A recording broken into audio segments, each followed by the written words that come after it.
আজি আকৌ এটা নতুন ভিডিঅ'লৈ সকলোকে স্বাগতম জনাইছোঁ। আজি যেহেতু এতিয়া জলফাইৰ ছিজন হয় আৰু ইমান ফ্ৰেছ জলফাইখিনি সেইকাৰণে আচাৰ দিবলৈ লৈছোঁ। আৰু জলফাই আচাৰ দিওঁতে সদায় জলফাইখিনি পূৰা একেবাৰে টান হ'ব লাগিব, ফ্ৰেছ হ'ব লাগিব, তেতিয়াহে আচাৰখিনি খুব ভাল হয়। আৰু এইখিনি মোৰ খুব টান আছিলে, আৰু যদিও অলপ পকা টাইপৰ হয় তেতিয়াহ'লে আচাৰটো ইমান ভাল নহয়। আৰু সেইকাৰণে জলফাই আচাৰ দিওঁতে সদায় অলপ টান ল'ব, যিটো মানে একেবাৰে পূৰা হেৰি হয়, মানে কেঁচা হৈ থাকে। আৰু এতিয়া মই এই ধৰণে ধুই পেলাই মই ভালকৈ পানীখিনি নিগৰাই এইখিনি এই ধৰণে কাটি লৈছোঁ। মই এই চাইজৰে কাটিছোঁ, বা বেলেগ মই গোটাকৈ দিয়া নাই। গোটাকৈ দিলে অলপ সময়টো বেছি লাগে, মানে কোমল হওঁতে, সেইকাৰণে মই এনেকুৱাই দিছোঁ কাটি পেলাই। আৰু ইয়াত মই অলপ দুচামুচ, অলপ ডাঙৰ দুচামুচ দি নিমখ দি দিছোঁ। দি পেলাই এইখিনি খুব ভালকৈ মিক্স কৰি ল'ম, যাতে গোটেইখিনিৰ লগত খুব ধুনীয়াকৈ মিক্স হৈ যায় আৰু গোটেই নিমখখিনি ভালকৈ লাগি যায়গৈ। আৰু কেতিয়াবা যদি আচাৰ দিবলৈ সময় নাথাকে তেতিয়াহ'লে আপোনালোকে এই ধৰণে নিমখত তিয়াই পেলাই কেইবাদিনো থৈ দিব পাৰে। তাৰপিছত তাৰ পৰা উলিয়াই আকৌ ৰ'দত দি পেলাই শুকুৱাই আচাৰটো দিব পাৰে। মই গোটেই ৰাতিৰ কাৰণে থৈ দিছিলোঁ, আৰু চাওকচোন কালাৰটো অলপ বেলেগ হৈ গ'ল। আৰু এতিয়া ঢেৰ পানী ওলাইছে ইয়াৰ পৰা। এই পানীখিনি কিন্তু মই পেলাই দিম। এয়া চাওক, বহুতখিনি ভালেমানখিনি পানী ওলাইছে, এইখিনি মই পেলাই দিম, দেখিছে নহয়। আৰু এতিয়া এইখিনি পেলাই অলপ দেৰি ৰ'দত শুকুৱাই, যদি ৰ'দৰ কোনো হেৰি নাথাকে তেতিয়াহ'লে আপোনালোকে কটন কাপোৰ এখনত থৈ পেলাই আৰু ফেনৰ তলত ৩-৪ ঘণ্টামানৰ কাৰণে এৰি দিব পাৰে। তেতিয়াও খালি পানীখিনিয়ে শুকাব লাগে, জলফাইখিনি শুকাব নালাগে। এতিয়া মই পানীখিনি পেলাই দিম, আৰু এই ধৰণে গোটেই পানীখিনি পেলাই দিলোঁ। আৰু এতিয়া এইখিনি মই শুকাব দিম। আৰু চাওকচোন, আৰু এই ধৰণে কেতিয়াবা কাৰোবাৰ সময় নাথাকে এই ধৰণে থৈ দিব পাৰে।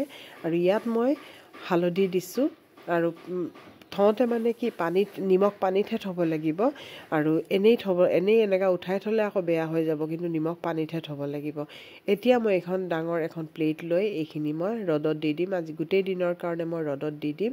পানীখিনি খুব ভালকৈ শুকাই যাব, তেতিয়া আচাৰখিনিও বহুত দিনলৈকে ভালে থাকিব। পূৰা ভালকৈ মেলি পেলাই এইখিনি হেৰি কৰি ল'ম, শুকুৱাই ল'ম। আৰু জলফাই আচাৰটো সকলোৱে ভাল পায়। আৰু এতিয়া ইয়াত লৈছোঁ মই বগা সৰিয়হখিনি মই লৈছোঁ। আৰু মই আজি ভাজি নিদিওঁ, মই ভিনেগাৰতে বগা সৰিয়হখিনি তিয়াই থৈছোঁ।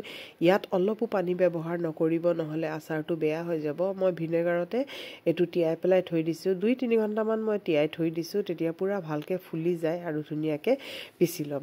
আৰু এতিয়া চাওক, এইখিনি শুকাই গ'ল। জলফাইটো শুকোৱা নাই, অকল পানীটোৱে শুকাইছে। আৰু এতিয়া এইখিনি তাৰ কাৰণে মই এটা মছলা বনাইছোঁ। প্ৰথমে মই অলপ শুকান জলকীয়া কেইটামান লৈ লৈছোঁ। এইখিনি মই প্ৰথমতে ভাজি ল'ম, কাৰণ মছলা একেলগে দি দিলে ভালকৈ শুকান জলকীয়াখিনি ভজা নহয়। সেইকাৰণে প্ৰথম মই শুকান জলকীয়াখিনি ভাজি লৈছোঁ। তাৰপিছত মই লৈছোঁ গোটা ধনিয়া, গোটা জিৰা লৈছোঁ, আৰু মই চফ লৈছোঁ। আৰু গোটেইখিনি এই ধৰণে মই ভালকৈ একেবাৰে ফ্লেমটো ল' কৰি হেৰি কৰি দিম। ইয়াত লৈছোঁ মই অলপ আজৱাইন দি পেলাই এইখিনি মই অলপ ভাজি ল'ম। বেছিও হেৰি নকৰোঁ কালাৰটো, নহ'লে আচাৰৰ কালাৰটো পিছত বেয়া হৈ যাব। এইখিনি ঠাণ্ডা কৰি লোৱাৰ পিছত মই এইখিনি পিচি ল'ম। আৰু এইখিনি মই পূৰা ফাইন নিপিছোঁ, অলপ গোটা গোটাকৈ থাকিব। এয়া চাওক, দেখিছে নহয়, অলপ গোটা গোটাকৈ থৈ দিছোঁ। আচাৰত সদায় গোটা গোটাকৈ মছলাটো থাকিলে ভাল লাগে। আৰু এতিয়া যিখিনি মই তিয়াই থৈছিলোঁ সৰিয়হ, এইখিনি দেখিছে পূৰা ফুলি গ'লগৈ। আৰু এতিয়া এইখিনিও মই খুব ভালকৈ পিচি ল'ম, মানে ইমানো ফাইন নিপিছোঁ, আৰু অলপ গোটা গোটা ৰাখিম। আৰু এই ধৰণে সৰিয়হটো তিয়াই পেলাই আচাৰত দিলে আচাৰখিনি কিন্তু খুব ধুনীয়া হয়, বজাৰৰ নিচিনা হয়, খুবেই ধুনীয়া হয়। এতিয়া মই এটা বউলত এইখিনিত লৈ লৈছোঁ জলফাইখিনি। ইয়াত মই দিছোঁ মছলা মই অলপ বেছি পিচি লৈছিলোঁ, আৰু মছলা দিছোঁ। ইয়াত মই হিং দিছোঁ, কাৰণ যিকোনো আচাৰত হিংটো দিলেহে বেছি ভাল লাগে। আৰু ইয়াত দিছোঁ মই ক'লা নিমখো আচাৰত দিলে তাৰ ফ্লেভাৰটো খুব ভাল হয়। কালিজিৰা কেইটামান ইয়াত দি দিছোঁ, আৰু মই অলপ নিমখ দিছোঁ। যিহেতু মই ইয়াত অলপ নিমখ ব্যৱহাৰ কৰিছোঁ, আগতে মই নিমখ দিছিলোঁ সেইকাৰণে। আৰু ইয়াত হালধি গুড়ি দিছোঁ, অলপ জলকীয়াৰ গুড়ি দিছোঁ, আৰু জলকীয়াৰ গুড়ি মই 2 চামুচ দিছোঁ কালাৰৰ কাৰণে। আৰু ইয়াত পিচা সৰিয়হ গোটেইখিনি মই ইয়াত দি দিম। এই ধৰণে পিচা সৰিয়হ দিবচোন, খুবেই ধুনীয়া হয় আচাৰটো। কিন্তু অলপো পানী নিমিলাব, ভিনেগাৰত তিয়াব আৰু ভিনেগাৰৰ সৈতে পিচিব, ইয়াত অলপো পানী নিমিলাব। আৰু ইয়াৰ পৰা মই এতিয়া অলপ সৰিয়হ তেল দি দিছোঁ।